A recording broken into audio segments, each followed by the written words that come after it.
So, welcome back. We're looking forward, B'ezras Hashem, to continue on page Kuf Lamed of Igeres Chof, the 20th epistle of Igeres HaKadosh. The corresponding page is 258. We're holding the fourth line, V'hinei Reishis Hayesh, Hanivra Utchilasei.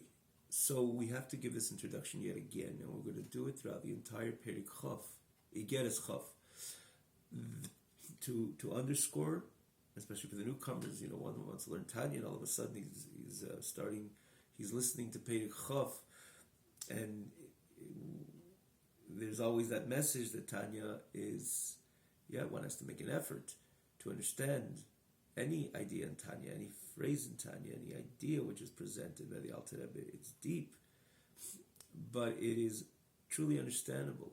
One has to toil like any other area in Torah, but in the end of the day, this is the whole point of the Alter Rebbe. He called it Chassidus Chabad, to make it understandable and appreciated with the intellectual mind, and that's the way of Tanya. Those who learn Tanya in general or follow this class from the very beginning, we merited to conclude the entire Likutei Amarim, Shaykh Bemun, Igeres HaTshuva, and the 19 Igeres of this segment of Igeres HaKadosh. We know that again there's the 5 segments in Likutei Amarim. We do mention this quite often. Tzemach Tzedek noted that this is with precision. This is the Torah Shebiksav of Torah Chassidus, thus 5 segments. After Igeres HaKadosh comes Kuntras Achrin. So we merited to conclude everything up till now. And if you learned with us, we realized, yes, we had to toil, and certain classes took longer, or certain chapters took longer than others, because certain ideas needed to be spoken about, pretty new to one who learns Chassidus, or is introduced to Chassidus Chabad, but nonetheless, it's all understandable. That's the reason why it's called Chassidus Chabad. Alter Rebbe took the most lofty concepts in Kabbalah and Pnimis HaTorah and made it relatable with his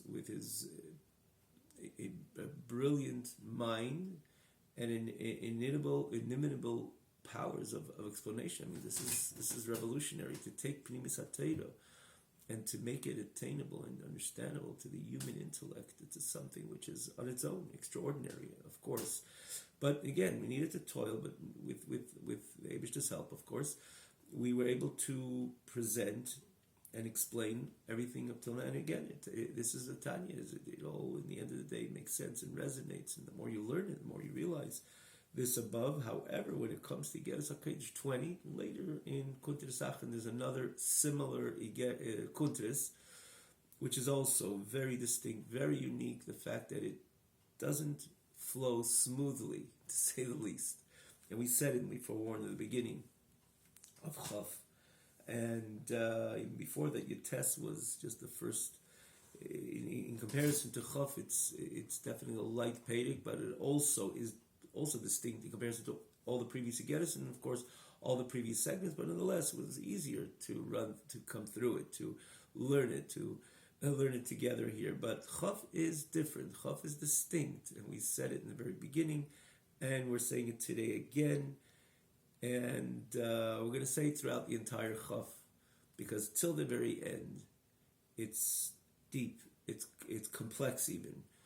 There's lofty ideas, new ideas, and it's kind of Kabbalah style, very much, even though the Alter Rebbe explains this over here, and we tried our best. We really tried. We really tried our best, but we really tried. If you followed, I think this is the 3rd class in Chof, 3rd or 4th, but maybe, I believe it's the 3rd. So we're going to, in the 3rd class, again, we were able to even accomplish quite a bit of the text, and we tried to explain it as much as we can. But I was looking into these words before, in page Kuf Lamed, the present class, it's even more difficult. So, having said that as an introduction, again, we thought about the idea. The idea came to mind maybe to go from Yotes to Chof Aleph, but then we said, let's have the Tanya complete. We will go through it, and Eibishter will give the Koyach and the Chanina to be able to explain it to the maximum, and hopefully, as Hashem, we will come out different than when we entered. We'll try to identify these concepts that Alter Rebbe relates to us in this chapter. So just to quickly note, as we usually do when we say that the previous classes, wherever you're watching this class, there is the advantage on the original website. This is the Tanya Online website, TanyaOnline, one word, .com, TanyaOnline.com. The advantage has all the previous classes from the very beginning of Sefer HaTanya, beginning of Likutei Amorim, all lined up on the left side of the screen. The latter classes on top, for example, the previous class is just under the one which, by the time you're watching this class, this will be the one on top, the one just under. Literally easy to access, especially with today's technology. And we do point out that Alter Rebbe himself cross-references from one Pedic to another, and when you look at the Pedic that Alter Rebbe is referring to, it's really a click away, and you can see why Alter Rebbe is cross-referencing. We do it as well in areas which we elaborated on. We took more time, and it's mentioned again, this concept. So we just point out, look at this Pedic and look at what this Igeris, and we do, and you can see this concept presented elaborately, and maybe even more than that, and therefore, with technology, we could move on accordingly, in this manner, accordingly. So also there's this in this very website, there's the advantage. The text comes up on a separate scroll bar, such easy to follow. Again, we do mention it, but again, of course, for the newcomers, we take the extra moment to do so again. Alter Rebbe spoke about the idea of Brias Yesh Mi'ayin. We should not repeat it again because we really took a lot of time in the previous class to explain the phenomenon of ex nihilo, why it was so crucial and essential that the Yesh, in order the Yesh should be created, the material, the tangible should be created. It couldn't have gone, it couldn't have happened via the evolution of Ilo va'olul, cause and effect. Again, we're saying this extremely briefly. We really took the time to explain the difference of Ilo va'olul, cause and effect. Even though there is the evolution, the olul becomes the Ilo to the next effect and consequence, and that becomes the olul to the next, and so on. So there is an evolution and a minimization of the Eir from one level to the other, but nothing gashmius, nothing tangible, nothing physical would have ever been created. The only way that Gashmis could come about is through the Bria Yeshmi Ayin, that sort of way of HaKadosh Baruch Hu to bring creation into being, and especially the Elam Hazeh Gashmi. He used that ex nihilo program, if you will, because other than that it would never happen, as you can see in the previous chapter. Even though the Yesh is bottled to the Ayin, it doesn't have its own existence, but it's not indicative, not at all, for that matter. The Yesh says, no, here I am, I don't even know what you're talking about, a shayrish, a makir, a root, a source. The Yesh doesn't even identify its source, but that's part of the way, HaKadosh Baruch Hu, that's part of the program, if you will, of Bria Yesh Mi'ayin. The something from nothing, the ex nihilo phenomenon.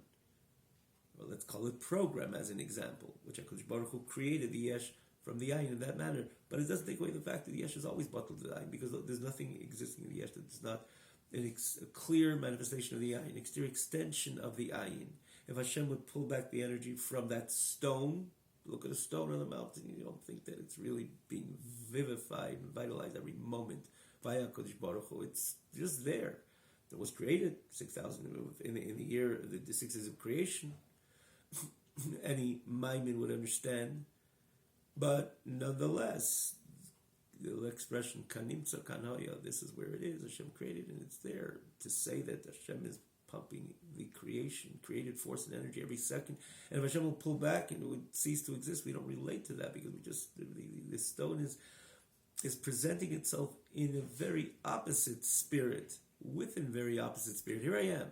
Don't even talk to me about a source, a root, energy, godly energy. Look at me. There's nothing, I'm not an extension of anything. And the reason why the stone is expressing, and not only the stone, every matter of Elam Hazeh. This is Bria of Yesh Man. The true Yesh is familiar in Elam Hazeh, in this very physical world. there's a common thread between all creations, even human beings, which do have the ability to recognize there's a hierarchy, but nonetheless, that there's a certain yeshus. To the far extreme, we know Pari said, I'm the Nile, I made the Nile. Pari, of course, didn't make Niles, but Pari believes he's stuck in that position of yesh, even though Pari woke up that morning only because Hashem decided he's going to wake up that morning. For that matter, Pari exists because Hashem is pumping energy into Pari, and if Hashem pulls back, Pari would not only not feel well, fall apart, he would just disappear. And so too, that stone would disappear if HaKadosh Baruch Hu would not be Mahava, Mechayim, Mekayim, every moment, every second, every millisecond. Constant. He's Havos of Yesh, constant. He's Havos from the Ayin to the Yesh. However, the Yesh does not appreciate it. The Yesh does not identify that Ayin. And that's why it could be a Yesh. That's why we could create it in that very form and fashion. And of course, as part of the grander scheme, HaKadosh Baruch Hu wanted a Dira B'Tachtenim, a dwelling place for Lois, but for himself, for the core of the Etzim of HaKadosh Baruch Hu. Later, the Alter Rebbe is going to say really how this is all interconnected. But the Alter Rebbe, the Hashem wanted a Dira, an abode down here in the very physical world. So Hashem created this physical world in this very fashion.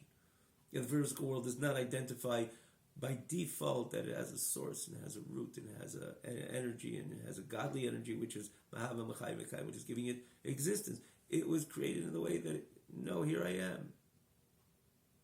And it's the mandate of the Yid to draw the emes Hashem la'olam, the truth of Hashem, the truth of Hashem being the Mahava Mechai Mekai la'olam, that the world would recognize it. Remember we say Rosh Hashanah and Yom Kippur, V'yeida kol pol ki ata palti. Not only that we are going to say it, which is also the world recognizes the total dependency of Olam to its creator. It's something stupendous on its own, but beyond that, the Kopol, the stone is going to know and feel and demonstrate that its total dependability in the Dvar Hashem and the word of Hashem, the energy of Hashem, which is Mahava Mechai Mekayim, which gives life and existence to the very stone.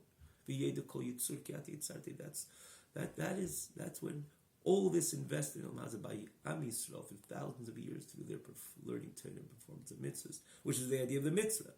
You take the wool and you say, no, it's not just regular, it's wool. I make tzitzis with the wool. I elevate it, I sublimate the wool, or if it's the parchment or the ink, and make a sefer Torah or tefillin. This is the toy. This is what Am Yisrael invested for all these millennia in order to connect and bring about the emes Hashem la'elam that the world itself wanted. Or Hashem come out of the land will be full with the knowledge of HaKadosh Baruch Hu. But till then, the Yesh says, here I am, and that is only through that program, let's call it, of the B'riyah Shmei. And again, you have to see the previous class, and we already took too much time in the present class to repeat, because it's really a click away. But let's go on. I should say Yesh HaNivra the beginning of the Yesh, and the Yesh HaNivra, and where it commences, where it initiates from. This is the Kalim, the Yud Tzviris, the Biyah. You understand now? Kalim, the Yud Tzviris, the Biyah. Can we go? And we got Ma'idis, Nefesh Ruach, V'nivrim Chinas HaNeshama. This is what we meant in the very beginning. But let's try to explain it. We did speak about this so many times. The four elements, the four worlds of Atzilus, Bri, Yitzir, Asiya. And we spoke about the difference of Atzilus, how it's so distinct. Not only a higher world, but total different phenomenon than Bria, Yitzir, Asiya. And every world is Eidos and Kalim, right? Perfectly makes sense. The spheres have the Eidos, the light, and then the containers would make it wholesome, would make it, give it the ability to express itself as a whole idea. Like you have, for example, you have water. You have a big barrel of water. Oh, we're all thirsty, but that's not enough. You need a cup.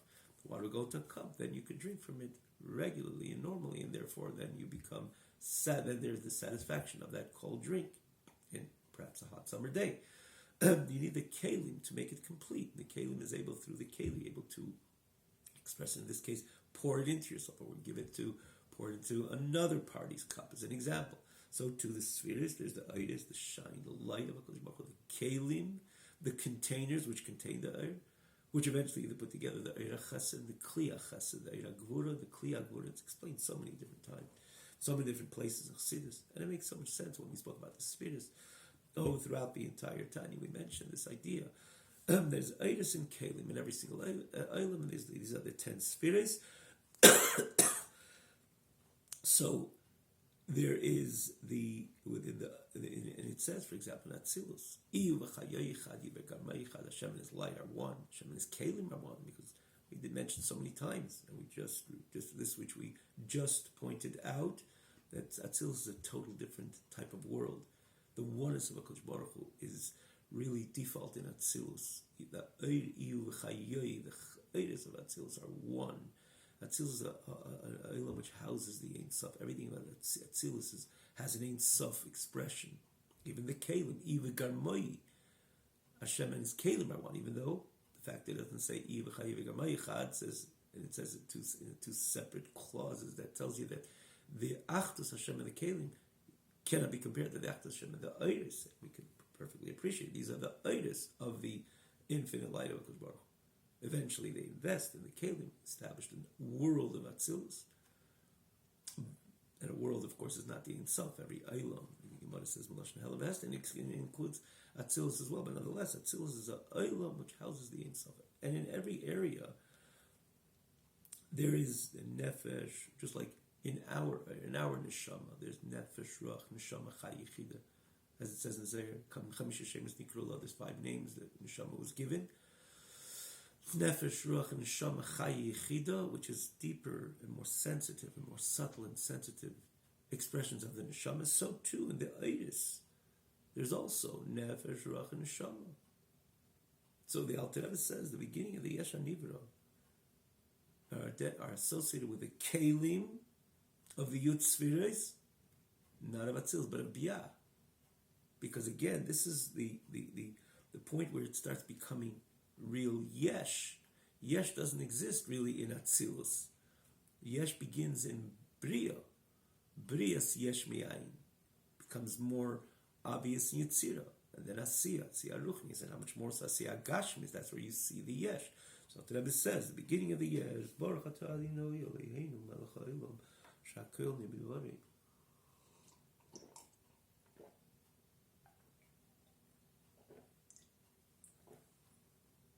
Utchilase, where does it? These are the Kalim of Yitzir B'yah, and he says even Gam Ha'Eidos, Nefesh Ruach, and also the Eidos associated with the Nefesh Ruach,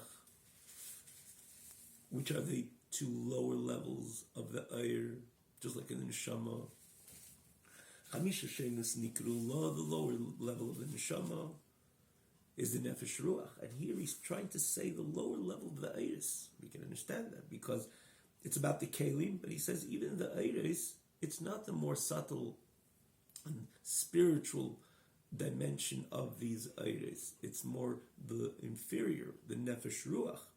And Nivru, this Nefesh Ruach, was created with Mimchinas Neshama, the Yud Sfiros the Biyah. Again, Neshama is the 3rd level, the higher, the deeper level. So they were created from the Neshama of the 10 Sfiros of Bria, Yitzir, Asiya, which this Neshama is a Lukus. As it has a godly force. Not only it appreciates a lukus, not only a lukus comes into it, similar to we say Gan Eden. Gan Eden is definitely a godly world, but a world no less. It's not a lukus. And Gan Eden does not create. Even Gan Eden Ha'elyon does not create. It's not a creating force. It's a created entity. A created entity where a lukus is very obvious there and very much manifest there. But here the Alter Rebbe says that this neshama of Yud Sfiros B'yah is a lukus and therefore has the ability to create and bring into existence the yesh from the ayin. These are the 30 kelim of Malchus Datzilus.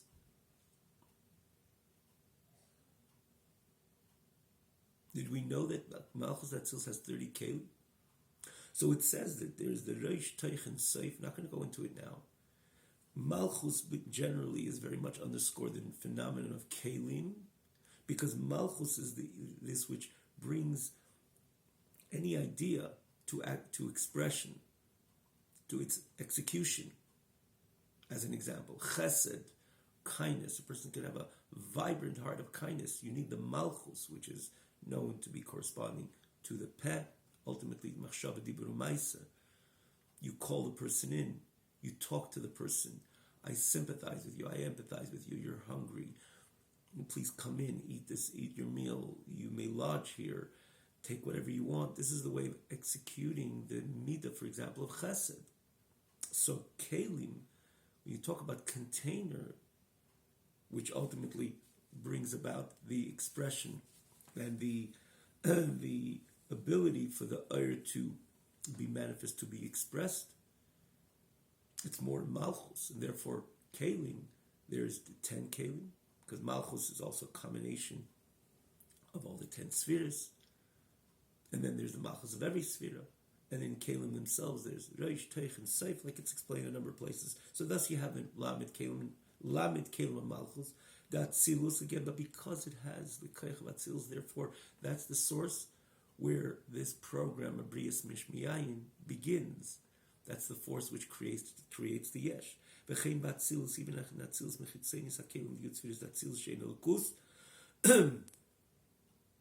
So too in atzilus, which is an environment of kuli oir, it's a world which the Ein Sof is manifest, the Ir v'chayei chad, that oneness which is expressed in the Eiris. And even in the Kelim, as we just read before, but nonetheless, it's a world of transcendency.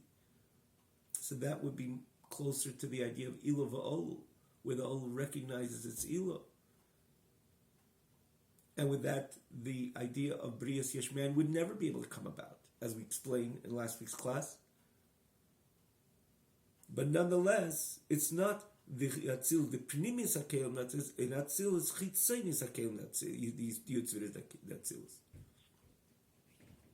It's the externality of the Kelim Natzilus, thus the level which it's about the Kelim which confine those Eiris, and therefore they become part of the Bria of Yesh Mi'ayin, as opposed to Ilav Ol, which is more the Pnimius of the spheres, like Dr. Rebbe spoke as we explained in the last week's class.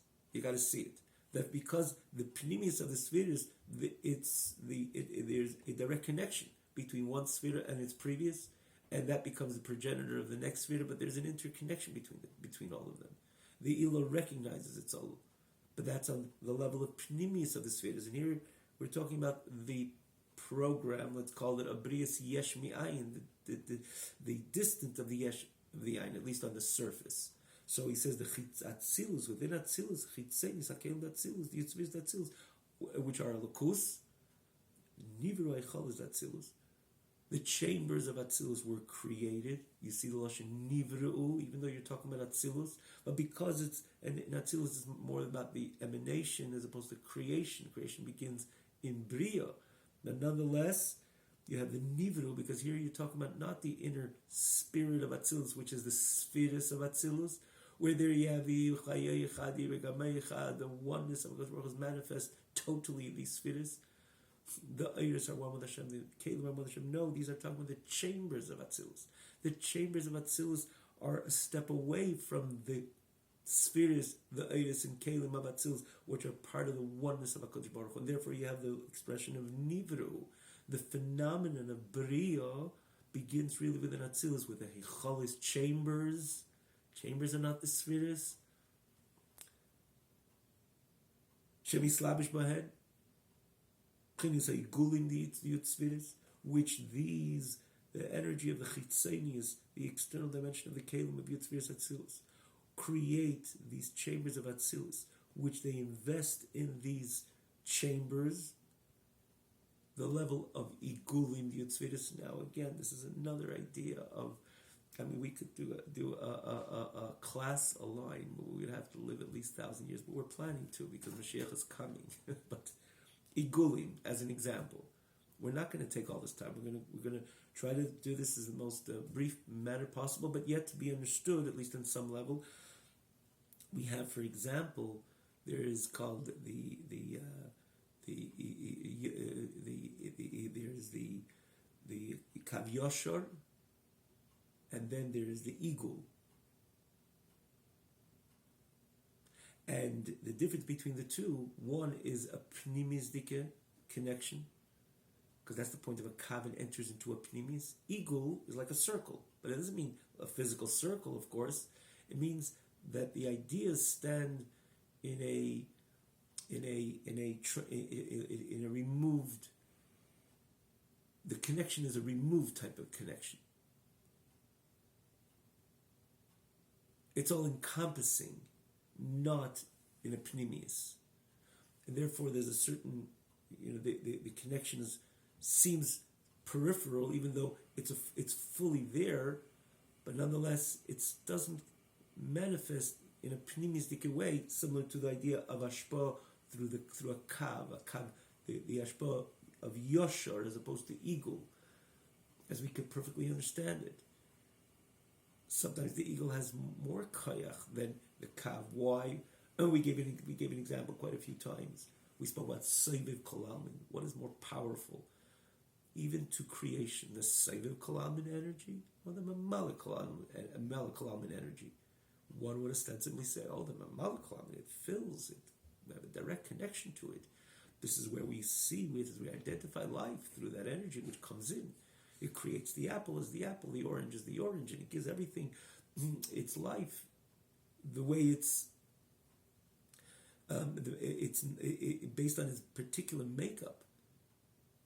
And the prati is, so it's this creature and that creature, that species, that's where real life is. Sefer Kalaman is a transcendent dimension of HaKadosh Baruch Hu, the ways Hashem has formed himself by himself. That's the source of the energy, but it's really not the real life of Olam. But if you think about it, the opposite is so true. Memala Kalaman is a condensed version. We gave the example, the generator, which stands out of the city. And then there's the wiring, what comes from the generator into the city. And again, it's divided and subdivided more until it comes into the outlet of the particular home where you're able to connect your toaster, as an example, and it's going to work. Take that toaster and try to connect it to the generator, it'll probably explode. So one's going to say, who needs a generator? Generator is bringing the explosions to my devices. The outlets are just bringing the benefit. If it's a toaster, if it's a washing machine, a dryer, there you find more energy. Again, this is the energy which is commensurate to the device. Now this is what I can celebrate. The generator, I don't really need it. It's just that it doesn't bring me any benefit, which is of course so foolish. The reason why the outlet is bringing you that benefit and that satisfaction is only because there's the generator outside of the city. So where's the real force in the generator? But the only thing is removed, and it ought to be removed, because the moment that level of energy would come into your domain, to your experience, to your to try to connect your devices to that type of energy, you will never have any benefit. You'll never be able to appreciate these devices. You'll never be able to live normal. So the whole reason why you're appreciating these devices, and you're living in a normal life, let's call it a functioning life with all these functioning devices which contribute to the contentment of life, to say the least, or to say it minimally, is because there's the condensement of that energy. It's channeled and filtered through different wirings and eventually ends up in your outlet and brings you that benefit, or that condensed energy via your outlet to the device, which contributes to your satisfaction. But where's the real energy? The real energy is in the generator. But the generator needs to be removed. It needs to be saved. As the Alter Rebbe writes, Seiviv Kolalmin, that's where the real Chayas is. Memala Kolalmin is already the condensed version. So we celebrate and we're able to identify more than Memala Kolalmin, Vehim Chayena Verechamena, that our life comes from, we're able not only to identify, but many times to feel and to appreciate this Chayas which comes and makes everything happen. Like the Gemara says, Man Neshama Malas Haguf, you ever saw your neshama? You ever saw your soul? We're not even talking about the godly soul. The soul which makes you breathe, which gives you the ability to see, hear, right? Audio, vision, action, walk, and so on. You can't see it with your physical eye, but with your sensory eye you can, because you understand there's an energy which is coming into the eyeball, which is connecting with the eyeball and giving the ability to see. and so too into the eardrum to hear, and so on and so forth. So we celebrate because we could, one way or another, at least with our sensory vision, our understanding, and our intellectual appreciation, to identify this chayis, because it comes into a pnimius. But the save of kalam is really where the chayis is. The whole reason why you have this division or this breakup of this energy, which ends up in at your outlet, is only for one reason: is because there's that potent power, which is the generator, which is meant to be outside the municipality, outside the city. So the whole idea of igulim, the idea of seviv kol almin, in one hand, of course, that's where the real chayis is. Conversely, the way we relate to it is so distinct in comparison to this which is yashar, this which comes into a pnimius. It's more relatable. And therefore, when something comes into a pnimius, not necessarily will it come off as a bria, a separate creation, in association with bria yesh miyayin, like we explained in the previous class. Rather more the ilah v'olul. The olul recognizes its ilah, which we gave a few examples, the classic examples given in Kabbalah and elaborated in Chassidus of ilah v'olul, namely in Chassidus Chabad, which explains the ilah v'olul. Seichel Amidos as an example is ilah v'olul because it comes into a pnimius. You appreciate a matter, therefore the emotion will ignite. Emotion will follow the exact direction of what your mind understood, perceived, appreciated. Because Pnimius has a very strong kesher. So Ilah v'olul is really associated with Pnimius. Bri yesh mi'ayin is more igulim, because the ayin is removed from the yesh, similar to the circle. It's something which is surrounding. It's all encompassing, even though that's where the energy is. But nonetheless, it's not something that I could adequately appreciate because it's in a way of igul. It's removed. So he says that this is also comes, that's why it creates the goof of the heichalos, it creates the chambers which are not in the spirit of the Yud Tzviris themselves, which are Kuli Elokus. And he says,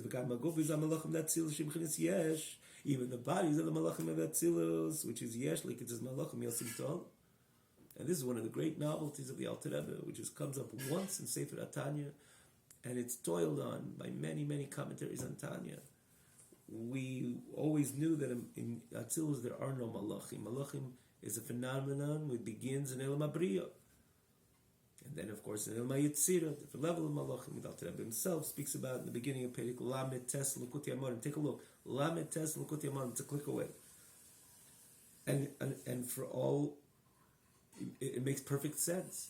A malach is a nivra. A malach is an entity. It doesn't have that in the physical appearance like a human being, but nonetheless, it's created, has ruach, and has eish, one way or another. It's a mitzias of a malach. And that, of course, would not exist in Atzilus, which Atzilus is a world which houses the Ein Sof. There's nothing finite in the face of the infinite, as we spoke about so many times. A malach is a finite creation. So where do you have Gufis HaMalachim Datzilus? So this is again spoken about in length.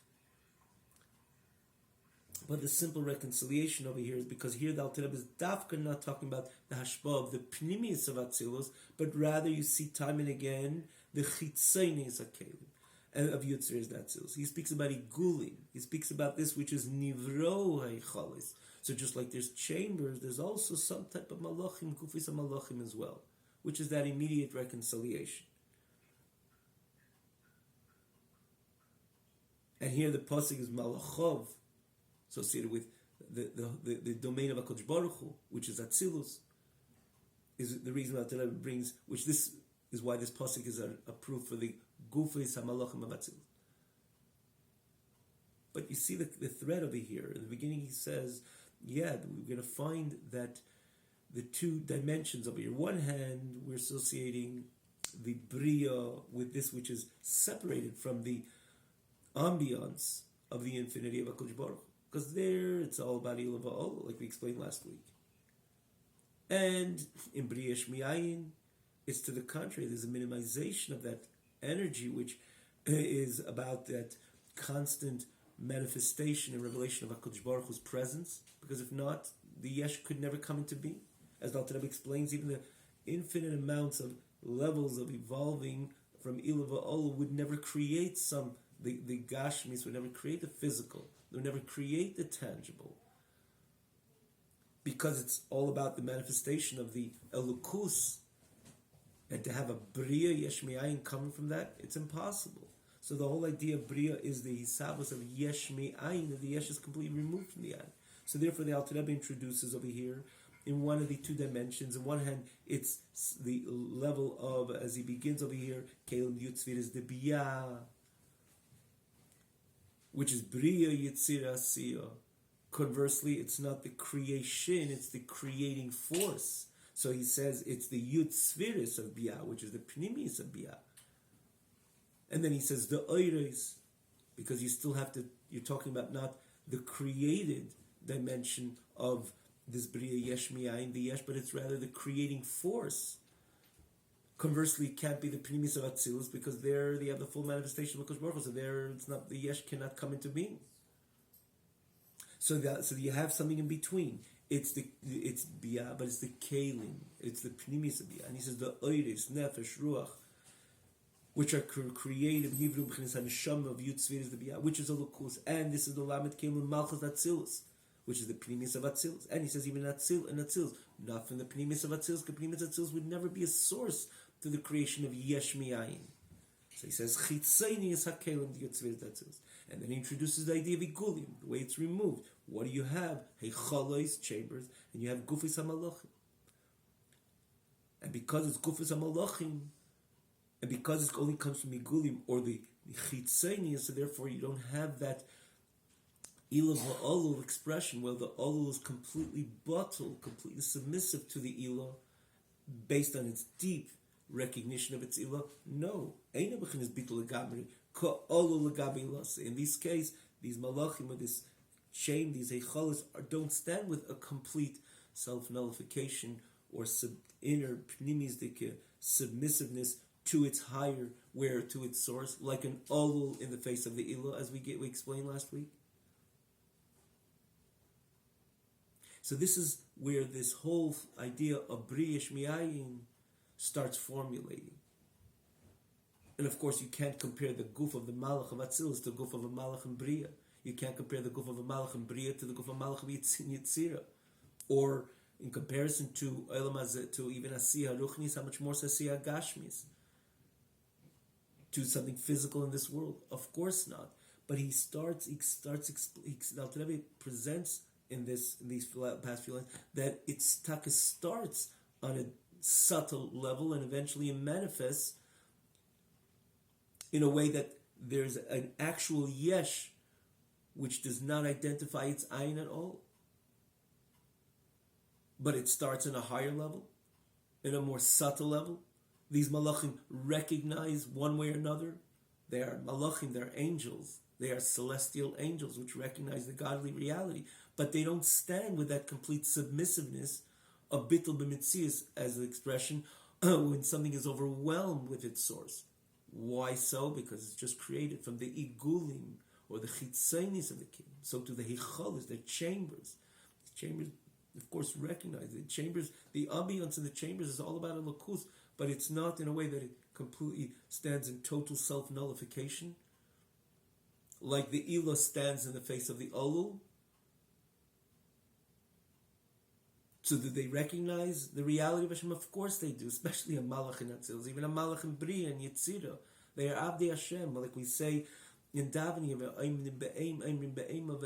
this is who they are, constantly, around the clock.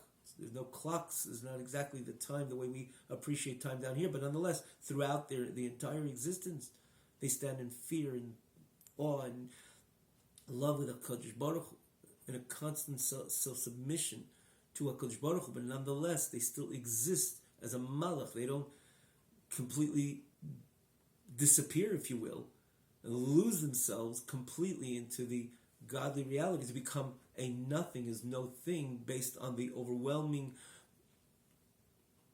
revelation of their source, which usually would cause a total bittul, as we mentioned so many times, this phrase that the finite cannot stand even at all in the face of the infinite.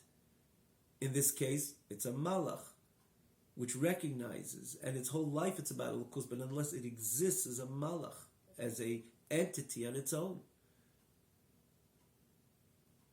These heichalis, the chambers, are godly chambers, but chambers no less, because they are connected to the chitzonis, the external dimension of the kelim, as an example. So the Alter Rebbe is saying that in the end of the day, this whole program starts on a subtle level, with created beings which recognize the Creator, but eventually they still don't have that ilah va'ol intimate connection, and therefore they still exist as a separate entity. But when this whole program, so to say, manifests lower and lower, evolves lower and lower, eventually there's a creation which there's a total disconnect between the creation and the ayin and its creating force. A disconnect in its recognition, not in its reality. We said this so many times. Reality is nothing can exist without Hashem's force constantly pumping in. To say, like we learn Yehire Kia B'Sech HaShamayim, the famous word from Edishtil, Alter Rebbe brings in the name of Baal Shem Tov as well, for the famous reason. That every second, every millisecond, constantly Hashem is pumping the creation into being, created force into creation. And if Hashem would cease, it wouldn't just fall apart, decay, it would completely disappear. So it's total, there's total on its own. On its own, it doesn't have its own mitzias at all. But in its presentation, in its expression, a total disconnect. The way this Bria Shmiayin is expressed in the levels of Elam Haza, there's a total disconnect and a protest even towards that very ayin, which is constantly mahava, machayim, mekayim.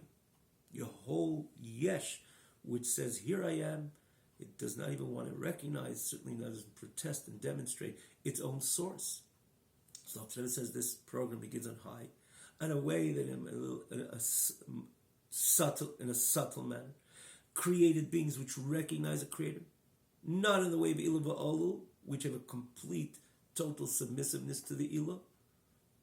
It's still a created being, yet with recognition of the godly reality, but as it evolves, it becomes less and less recognized, less and less connected or overtly connected to its source. And the way this Bria, this program of Yesh Mi'ayin manifests in Elam Haza, the Yesh is completely, there's a complete dissonance between the Yesh and the Ayin. The Yesh doesn't want to recognize it. To the far extreme, the real Yesh says, Aniya Eidi V'liyasi Sani. As the Alter Rebbe explains it in the beginning of Perek Lamed Vav, it's worth to look there. Lamed Vav, and he gets in Lukuti Amarim, the first segment. The Alter Rebbe introduces the whole idea. Dafka in this world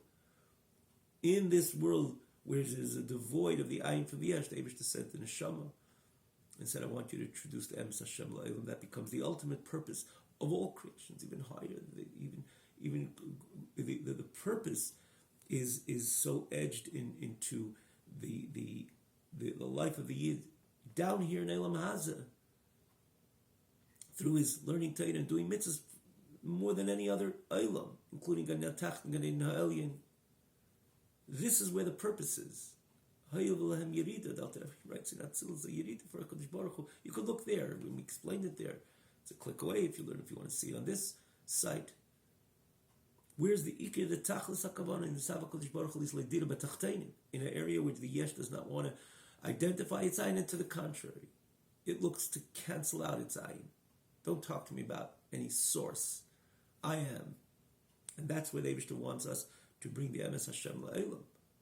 But here the Alter Rebbe is speaking about the program itself, if you will, the Bria Yesh Mi'ayin. It starts subtly and eventually it makes its way down. And here the Alter Rebbe is going to go on and is going to say that there is the concept of there's neshamas. We'll pick up on this next week. There is neshamas and even malachim, which their evolution is more on a similar to the Ilah Va'ol evolution. more of that intimate connection with its source, and therefore the way they express themselves is not that I am, and I recognize godliness, the godly reality, but they're always completely stand with a total bittul, because they are a production, a manifestation, an expression of the Ilava Ol phenomenon. We'll pick up in the Bez Hashem next week. Have a wonderful night.